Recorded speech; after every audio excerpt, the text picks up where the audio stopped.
Hallelujah. ಎಲ್ಲರಿಗೆ praise the lord. ಯೇಸು ನಾಮದಲ್ಲಿ ತಮ್ಮೆಲ್ಲರಿಗೆ ಧನ್ಯವಾದ ಸಲ್ಲಿಸ್ತಾನಾಗಿದ್ದೇನೆ. ನಾವು ನೇರವಾಗಿ ಈ ದಿನ ವಾಕ್ಯಗಳನ್ನು ನೋಡ್ಕೊಳ್ಳೋಣ್ರಿ. ಅಪೊಸ್ತಲನ ಕೃತ್ಯ 9ನೇ ಅಧ್ಯಾಯ 32ನೇ ವಚನ. ಇನ್ನೊಂದು ಸರಿ ನಾನು ಹೇಳ್ತೇನೆ, ಅಪೊಸ್ತಲನ ಕೃತ್ಯ 9ನೇ ಅಧ್ಯಾಯ 32ನೇ ವಚನ. ನಾವು ನೇರವಾಗಿ ವಾಕ್ಯವನ್ನು ನೋಡಿಕೊಳ್ಳೋಣ್ರಿ. ಪೇತ್ರನು ಎಲ್ಲ ಕಡೆಯೂ ಸಂಚಾರ ಮಾಡುತ್ತಿರುವಾಗ ಲುದ್ಯದಲ್ಲಿ ವಾಸಿಯಾಗಿದ್ದ ದೇವಜನರ ಬಳಿಗೆ ಬಂದನು. ಅಲ್ಲಿ ಪೇತ್ರನು ತಾನು ಎಲ್ಲ ಕಡೆಗೆ ಪ್ರಯಾಣ ಮಾಡಿ ವಾಕ್ಯಗಳನ್ನು ಸಾರಿ ಯೇಸು ನಾಮದಲ್ಲಿ ಅದ್ಭುತ ಕಾರ್ಯಗಳನ್ನು ಮಾಡಿ ಬಿಡುಗಡೆಯನ್ನು ಮಾಡಿ ಮಹತ್ ಕಾರ್ಯಗಳನ್ನು ಮಾಡಿ ಅಲ್ಲಿ ದೇವಜನರ ಬಳಿಗೆ ಬಂದನಂತ್ರಿ. ಹಲ್ಲೆಲೂಯಾ. ದೇವಜನರು ಯಾರಂದ್ರೆ ರೀ, ಈ ದಿನ ಯಾರೆಲ್ಲ ಯೇಸು ಸ್ವಾಮಿ ಹೆಸರನ್ನು ಕೇಳಿ ಆತನ ಹೆಸರಿನಲ್ಲಿ ನಂಬಿಕೆ ಇಡ್ತಾರೋ ಅವರೆಲ್ಲರೂ ದೇವ ಜನರೇ ರೀ. ಹಲ್ಲೆಲೂಯಾ.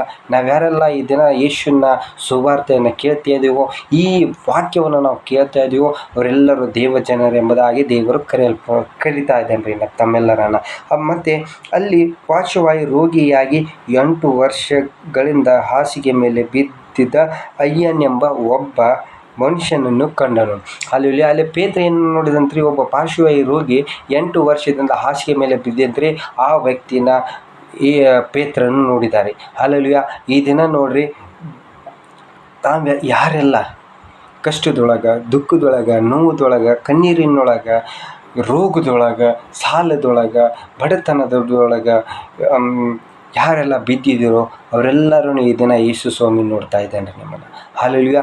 ಯೇಸು ಸ್ವಾಮಿ ನೋಡೋದು ಬಹಳ ಒಳ್ಳೆಯದು ರೀ. ಯೇಸು ಸ್ವಾಮಿ ಕಣ್ಣಿಗೆ ನೀವು ಬೀಳಬೇಕ್ರಿ. ಯೇಸು ಸ್ವಾಮಿ ಕಣ್ಣಿಗೆ ಯಾರೆಲ್ಲ ಬೀಳ್ತಿರೋ ಅವರು ಈ ಬಂಧನದಿಂದ ಬಿಡುಗಡೆ ಆಗ್ತದೆ. ಹಲ್ಲೆಲೂಯಾ. ಮುಂದೆ ನೋಡ್ರಿ, ಅಲ್ಲಿ ಏನಾಯ್ತಂತ್ರಿ, ಮತ್ತೆ ಮುಂದೆ ಪೇತ್ರನ ಮನೆಗೆ ಅಯ್ಯನೇ, ಯೇಸು ಕ್ರಿಸ್ತನು ನಿನ್ನನ್ನು ವಾಸಿ ಮಾಡುವನು. ಹಲ್ಲೆಲೂಯಾ. ಆತನು ನೋಡಿದಷ್ಟೇ ಅಲ್ಲ, ಏನು ಹೇಳ್ತಾ ಇದ್ದಾನ್ರಿ ಅಲ್ಲೇ, ಯೇಸು ಕ್ರಿಸ್ತನು ನಿನ್ನನ್ನು ವಾಸಿ ಮಾಡ್ತಾನೆ ಎಂಬುದಾಗಿ ಹೇಳ್ತಾ ಇದ್ದಾನ್ರಿ ಪೇತ್ರನು. ಹಲ್ಲೆಲೂಯಾ. ಈಗ ನೋಡ್ರಿ, ನಾನು ಆವಾಗಲೇ ಹೇಳಿದೆ, ಯಾರೆಲ್ಲ ಕಣ್ಣೀರೊಳಗಿದ್ದೀರಾ, ಯಾರೆಲ್ಲ ದುಃಖದೊಳಗಿದ್ದೀರಾ, ಯಾರೆಲ್ಲ ನೋವುದೊಳಗಿದ್ದೀರಾ, ಯಾರೆಲ್ಲ ಬಡತನದೊಳಗಿದ್ದೀರಾ, ಯಾರೆಲ್ಲ ತಿರಸ್ಕಾರ ಆಗಲ್ಪಟ್ಟಿದ್ದೀರಾ, ಯಾರೆಲ್ಲ ಬೇಡವಾದ ಕಾರ್ಯದೊಳಗೆ, ಬೇಡವಾದ ದುಷ್ಟ ಚಟದೊಳಗೆ ಯಾರೆಲ್ಲ ಬಿದ್ದಿದ್ದೀರಾ ಅವರೆಲ್ಲರೂ ಯೇಸು ಸ್ವಾಮಿ ಕಣ್ಣಿಗೆ ನೀವು ಬಿದ್ದಿದ್ರಿ ಅಂತ್ರಿ. ಹಲ್ಲೆಲೂಯಾ. ಯೇಸು ಸ್ವಾಮಿ ಕಣ್ಣಿಗೆ ನೀವು ಬೀಳೋದು ಒಳ್ಳೆಯದು. ಅದೇ ರೀತಿಯಾಗಿ ಮುಂದೆ ಹೇಳ್ತಾನೆ, ಯೇಸು ಸ್ವಾಮಿ ನಿಮ್ಮನ್ನು ಗುಣಪಡಿಸ್ತಾನಂತ್ರಿ. ಹಲ್ಲೆಲೂಯಾ. ಹೌದಲ್ರಿ. ನಾವು ಯೇಸು ಸ್ವಾಮಿ ಬಿದ್ದರೆ ಸಾಕ, ಆತನ ಸುಮ್ಮನೆ ಹೋಗಲ್ರಿ. ನಾವು ಯಾರೆಲ್ಲ ಆತನ ಕಣ್ಣಿಗೆ ಬೀಳ್ತೀವೋ ಅವ್ರನ್ನೆಲ್ಲರೂ ಯೇಸು ಸ್ವಾಮಿ ಗುಣನೇ ಪಡಿಸ್ತಾನಂತ. ಹಲ್ಲೆಲೂಯಾ. ನಾನು ಹೇಳ್ತೀನಿ ರೀ, ಈ ದಿನ ಈ ವಾಕ್ಯ ಅನ್ನುವಂಥ ಜೀವ, ಈ ವಾಕ್ಯ ಅನ್ನುವಂಥ ಬೀಜ, ಈ ವಾಕ್ಯದೊಳಗೆ ಜೀವ ಐತಂತೆ. ಈ ವಾಕ್ಯ ಯಾರೆಲ್ಲ ಜೀವಿತದೊಳಗೆ ಬೀಳ್ತದೋ ಅವರು ಜೀವಿತದಲ್ಲಿ ಸತ್ತು ಹೋದಂಥ ಆರೋಗ್ಯ ಹೊಸದಾಗಿ ಸೃಷ್ಟಿ ಆಗ್ತದ್ರಿ. ಅನಾರೋಗ್ಯದೊಳಗೆ ಯಾರು ಬಿದ್ದಿರಿ ಅವ್ರ ಜೀವಿತದೊಳಗೆ ಹೊಸ ಆರೋಗ್ಯ ಸೃಷ್ಟಿ ಆಗ್ತದ್ರಿ. ಯಾರೆಲ್ಲ ಕಣ್ಣೀರೊಳಗೆ ಬಿದ್ದಿರಿ ಅವ್ರ ಜೀವಿತ ಹೊಸದಾಗಿ ಸಂತೋಷ ಸೃಷ್ಟಿ ಆಗ್ತದ್ರಿ. ಯಾರೆಲ್ಲ ಅವಮಾನದೊಳಗೆ ಬಿದ್ದಿರೋ ಅವ್ರ ಜೀವಿತದೊಳಗೆ ಹೊಸದಾಗಿ ಸನ್ಮಾನ ಸೃಷ್ಟಿ ಆಗ್ತದ್ರಿ. ಯಾರೆಲ್ಲ ಫೇಲ್ ಆಗಿದ್ರು ಈ ದಿನ ನಿಮ್ಮ ಯಾರೆಲ್ಲ ಫೇಲ್ ಆಗಿದ್ರು ಲೈಫೊಳಗೆ ನೀವು ಸಕ್ಸಸ್ ಕಾಣ್ತೀರಿ. ಹಲ್ಲೆಲೂಯಾ. ಯೇಸು ಸ್ವಾಮಿ ಹೇಳ್ತಾ ಇದ್ದಾನೆ ಈ ದಿನ ನಿಮ್ಮನ್ನು ಏನಂತೇಳಿ, ಯೇಸು ಸ್ವಾಮಿ ನಿಮ್ಮನ್ನು ಗುಣಪಡಿಸ್ತಾನೆ, ಯೇಸು ಸ್ವಾಮಿ ನಿಮ್ಮನ್ನು ಸರಿಗೆ ಮಾಡ್ತಾನೆ, ಯೇಸು ಸ್ವಾಮಿ ನಿಮ್ಮನ್ನು ಸಮೃದ್ಧಿ ಮಾಡ್ತಾನೆ, ಯೇಸು ಸ್ವಾಮಿ ನಿಮ್ಮ ಜೀವಿತಗಳನ್ನು ಬದಲಾಯಿಸ್ತಾನೆ ಎಂಬುದಾಗಿ ಹೇಳ್ತಾ ಇದ್ದಾರೆ. ಹಲ್ಲೆಲೂಯಾ. ಹೌದಲ್ರಿ. ಯೇಸು ಸ್ವಾಮಿ ನಿಮ್ಮ ಒಂದು ಸಾರಿ ಮಾತು ಕೊಟ್ಟರೆ ಸಾಕ್ರಿ, ಆತನ ನಂಬಿಕೆಯುಳ್ಳವನ್ರಿ, ನಂಬಿಕೆಗೆ ಹಚ್ತಾನ್ರಿ. ಒಂದು ಸಾರಿ ಮಾತು ಕೊಟ್ಟರೆ ಸಾಕು, ನಮ್ಮ ಜೀವಿತದೊಳಗೆ, ನಿಮ್ಮ ಜೀವಿತದೊಳಗೆ ಆತನ ಕಾರ್ಯ ಮಾಡದೆ ಹೋಗೋದೇ ಇಲ್ಲ ರೀ. ಆತನ ಬಾಯಿಂದ ಹೊರಡುವ ಪ್ರತಿಯೊಂದು ಮಾತು ನಮ್ಮ ಜೀವಿತದೊಳಗೆ ಒಳ್ಳೆ ಕಾರ್ಯಗಳನ್ನು ಮಾಡೇ ಹೋಗುವಂಥದ್ದು ಆಗಿದೆ ರೀ. ಹಲ್ಲೆಲೂಯಾ. ಹಲ್ಲೆಲೂಯಾ.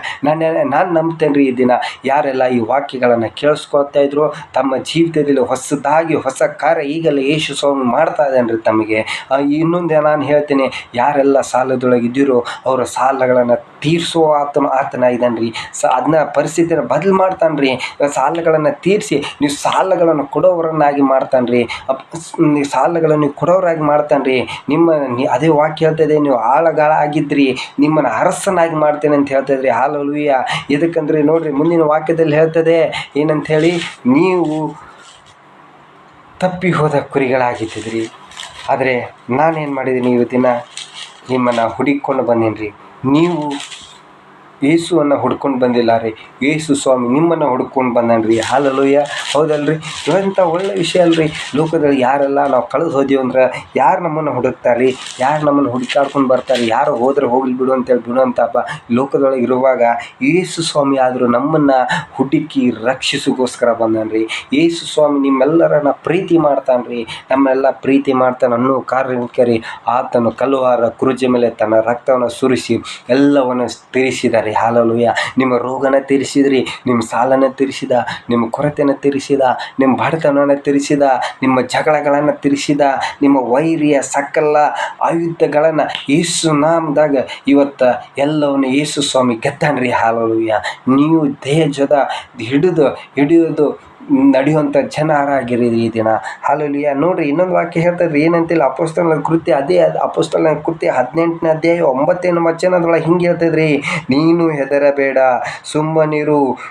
ಸುಮ್ಮನಿರದೆ ಮಾತಾಡುತ್ತಲೇ ಇರು, ನಾನು ನಿನ್ನೊಂದಿಗೆ ಇದ್ದೇನೆ. ಹಾಲೆಲೂಯಾ. ನೋಡ್ರಿ ಏನು ಹೇಳ್ತಾ ಇದ್ದೀನಿ, ನೀನು ಹೆದರಕ್ಕೆ ಹೋಗ್ಬೇಡ, ನಾನು ನಿನ್ನ ಜೊತೆ ಇದ್ದೀನಿ. ನೀನು ಮಾತಾಡ, ದೇವರ ವಾಕ್ಯಗಳನ್ನು ಮಾತಾಡ, ಪ್ರಾರ್ಥನೆ ಮಾಡ, ವಾಕ್ಯ ಓದ, ದೇವರ ಸನ್ನಿಧಾನದಲ್ಲಿ ಹೆಚ್ಚಾಗಿ ಸಮಯ ಕಳಿ, ನಾನು ನಿನ್ನ ಜೊತೆಗಿದ್ದೀನಿ. ಹಾಲೆಲೂಯಾ. ಯಾರು ಹೇಳ್ತಾರೆ ಈ ದಿನ?